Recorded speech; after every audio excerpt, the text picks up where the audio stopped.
and they had windows, but they didn't have anything on them. And she said, well, don't look or act funny because there are rifles outside the window aimed at the church. So don't make fun of anybody. Oh, okay. Convincing. Yeah. The visit to Korea was a real eye-opener for us, see what Che was doing. And during that time, his wife had died just a few months before that, Jian. And so it was kind of an encouragement to him. We did go up, one day we went up to the demilitarized zone and went through that. That was quite an experience, and to see that. And then another place where they have rifles on you. Yep. yeah, after we got back from Thailand, we were that winter.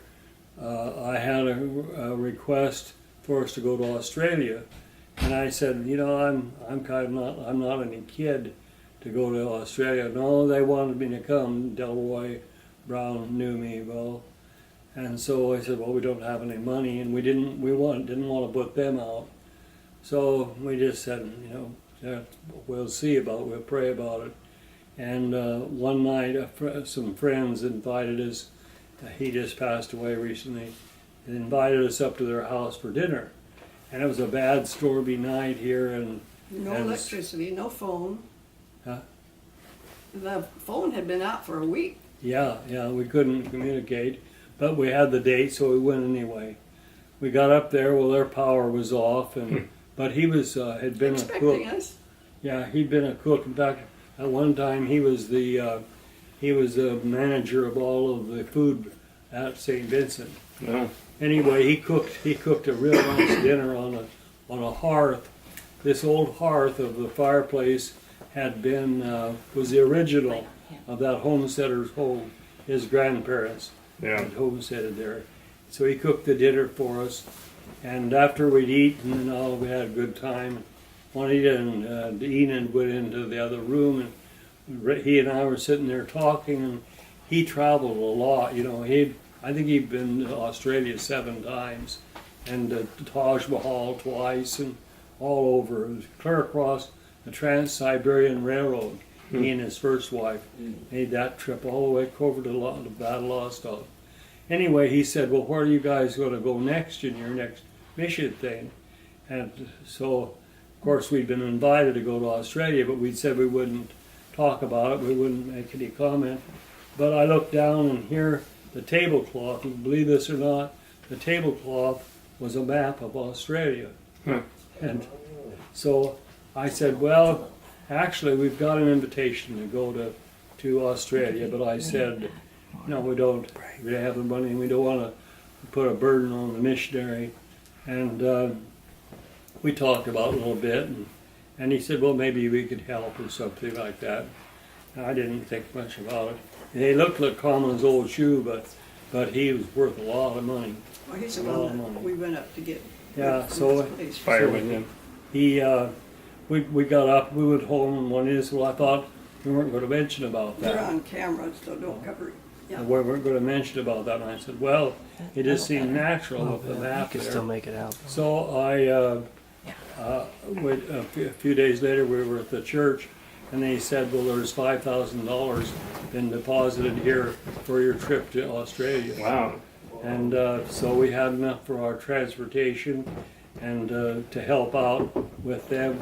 He was going to be in the States, so he used our car while he was in the States, and we went over there and preached that 2 months with them, and that way no burden on them at all. Yeah. And so that was Bob Heater's present to us, and so that was then. Then I went back to Australia one other time with a small group, just from the church, a kind of a missions group, and all. But probably one of the most interesting times was the trip we made to Kenya, because we got to go to Masai Mara, we got to cross the equator, we got to speak in different situations among the Pokot people, who were just really very, very, primitive people. Mm-hmm. And also, the wildebeest migration happened while we were driving along, and the missionary had been there 7 Yeah. years, and they said, we have never seen that. Just like a river of animals. As You far as you couldn't could get see through from 'em. east to west. You just stopped and waited till they went by. Yeah. It was like the old buffalo herd, you know, from the past. But they're single file. Yeah. Yeah, and anyway, that was very important. It was important to the, especially I think to the Lanes that we were there because we had supported them well, and we got to see everything firsthand, you know, and visit with their people, and it was a good visit, and we had a lot of fun because that was when we were getting ready to leave. Price, my brother, was a member of a bridge club that had met, and one of the members in the bridge club was a woman who was from Holland, but who had married a guy from Peru, but they lived part of their year here in Oregon.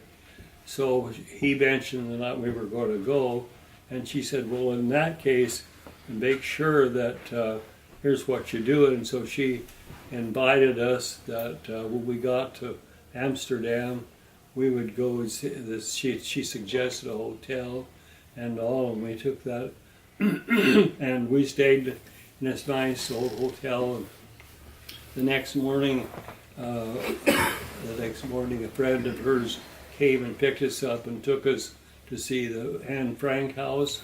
We got to go up through that, and then they took Steps it. are only about that wide. I'm at half a shoe, even on my shoes. I'm at Yeah. 5 inches behind the bookcase.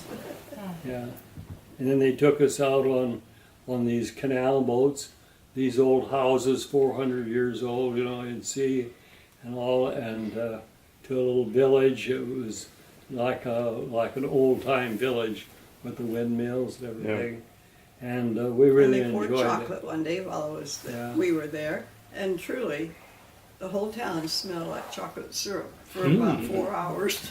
it. Yeah, and it was a wonderful time. The flowers were in bloom, and not only that, we also had a chance to visit a number of the museums with the Rembrandt's paintings and things to see.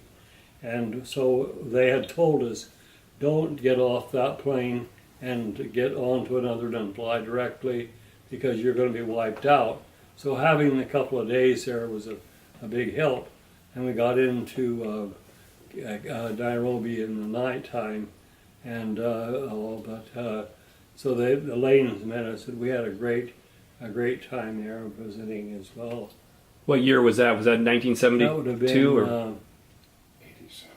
oh 80? that's much later. Okay. Let's see. 87. You know, I kind of a little Yeah, bit. Wait a minute. because we moved up It was here about in 88. It 1985. was about a year before. It was about 85. 60th Because it wasn't too long before we came up here. Yeah. And Oh yeah, weren't you 60? Your birthday was while we were there, wasn't it? that's right. I had my 60th birthday Yeah. the night before we left Wow. Kenya. So it would have been, it would have been 87. 87. 87, yeah. I knew it wasn't too long before we came up here. Yeah. And we really enjoyed that trip. When we came back from Nairobi, landed in Amsterdam, we had quite a while before the plane left, and so we put our luggage in a storage, and we got got on the transit, went into town and wandered around to the bakeries and the wonderful chocolate houses, and had a great time visiting. Yeah. And then came back and got our luggage, and we went way out to this place. And we get out there, and here's a sign that says, the flight's been changed, it's such and such. And we looked on the map, and it's about another mile back the other way. So we had to really hurry to go back, but we did catch on. And we flew from Amsterdam and landed in Chicago, and then made the switch and came on home on plane. And we had another basket that fit inside that basket, and so we just stuck all our dirty clothes in it, Yeah. and then sewed a burlap bag around it. The custom people were going to make us take those all. They they were really tight and bagged up in a special stuff, you know, and they were going to make us take all that apart and take all that out and then put it back together. I knew we'd never catch our plane. So we finally just kept saying, there's nothing in here but dirty laundry. clothes and a few little mementos. So all that's in there. But finally they just said, oh, go ahead. What they were really searching for was flower bulbs that might have contamination on them. Yeah. Yeah. Something like that. If I'd have thought of it, I'd have bought some. So Their tulip bulbs are about that Yeah. big. let me cycle back then to where we kind of left off before, and you were coming out on the ship. You just had gotten married Right. in Alaska. So Yeah. that. So Yeah. what was memorable about the trip out? Oh boy.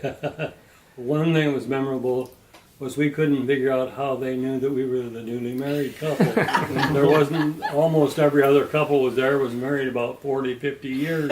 You know, they were on the vacations and we were surprised that how did they know we were just newly married? And the second thing was, you could have any food you wanted. I'm out of season, you could order watermelon or anything. If you could read the menu, it was all in French. And that was a very relaxed time. People were friendly. There was a much more relaxed atmosphere than there is on these great big cruise ships, you know. Yeah. So it was nice. And so we get into Seattle, and I guess we stayed with the fellow that baptized me and his wife, Ronnie. And but we found out that Ray King had bought another boat, and he wanted to take us out on the boat. What we didn't know was that he also wanted to take a bunch of Boy Scouts with him, and that Juanita was to be the cook. Oh, jeez. And she didn't cook, you know, at that time. Not that much, you know. Yeah. I mean, I knew how to cook Right. beans and potatoes. Right, so but we did have a good time out on his boat there in Puget Sound. Went around a few places, different ones as well. And then I To think make we, pancakes from scratch? yeah. What do you do? No cookbooks? Well, surely you know how to figure that out. But the Yeah. boys got hungry enough they ate anything. By the way, he made some of the most delicious Chinese food you'd ever want to eat. Yeah. He really knew how to do that. Egg foo young was his specialty. Boy, it was really good. So we had our honeymoon, that trip. That was a delightful week on that ship, and because you're going mostly inside passage, the water isn't rough or anything, and it's very pleasant and good weather.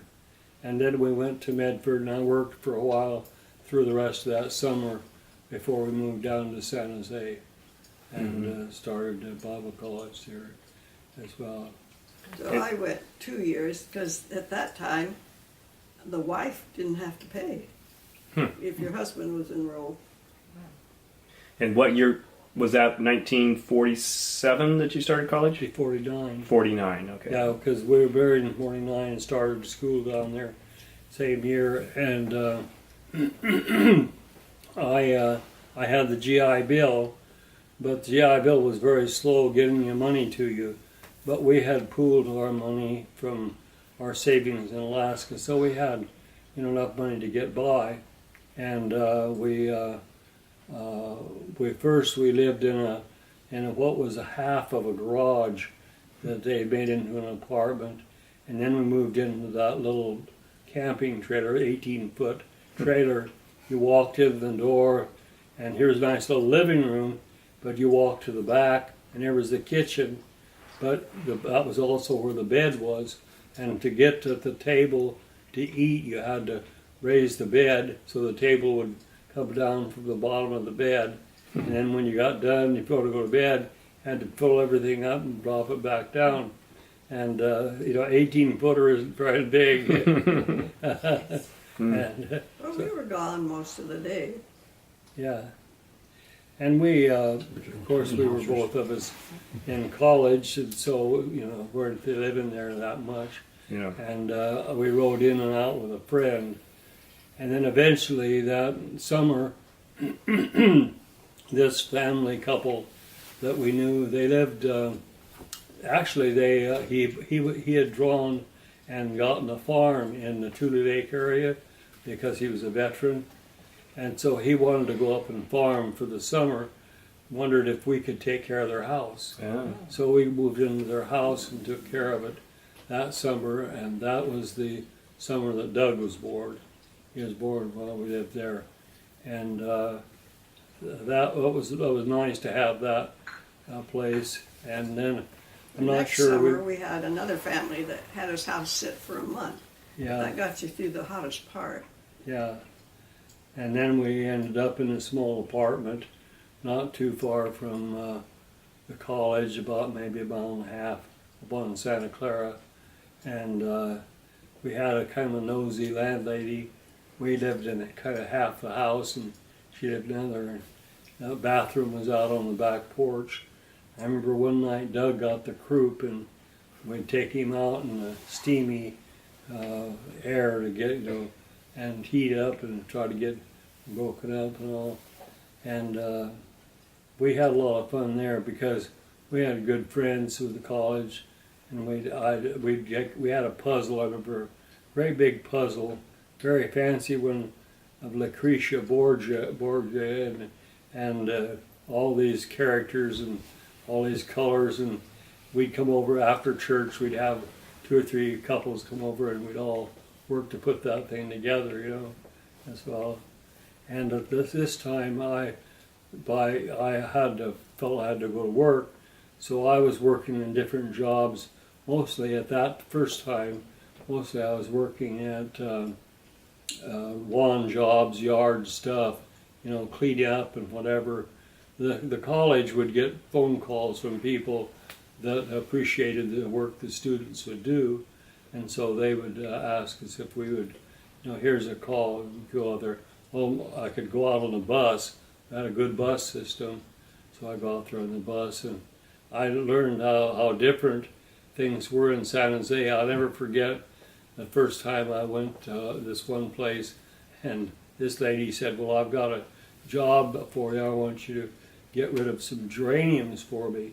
Well, the only geraniums I ever knew were my mother had a little pot of geraniums here and there, and I'm thinking, I'm getting rid of these geraniums. Went around to the back of the house, and the whole back of the house was covered from the ground up to the eaves with geraniums. And I mean, big stuff Stalks. like this, and smell. So I spent pretty much one day cleaning out that whole geranium bed. And we had other jobs. I did some house cleaning, and Juanita got some work too, doing house cleaning, including one lady who paid her with a check that bounced. And she was the wife of the Ford dealer in town. Yeah, She the wasn't guy that poor. owned the Ford dealership. Huh. And so she gave her but what made us really upset was that the bank, I'm not sure which one it was, First National or whatever it was, but anyway, we went in to look at we didn't have a checking account.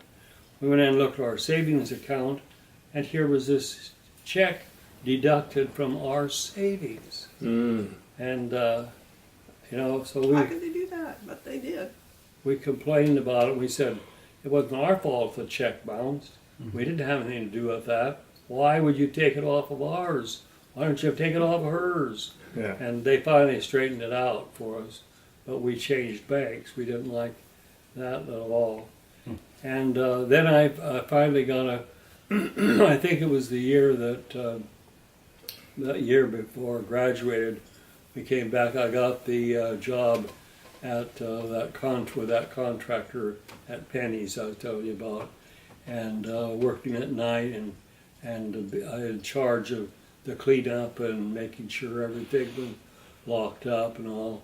And that was a good job, except like I told you, he didn't pay my Social Security and stuff.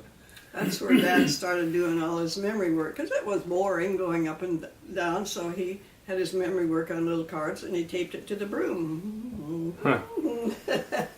So scriptures or Yeah. part of your lessons? Or? Yeah, but mostly scriptures you had to memorize every week.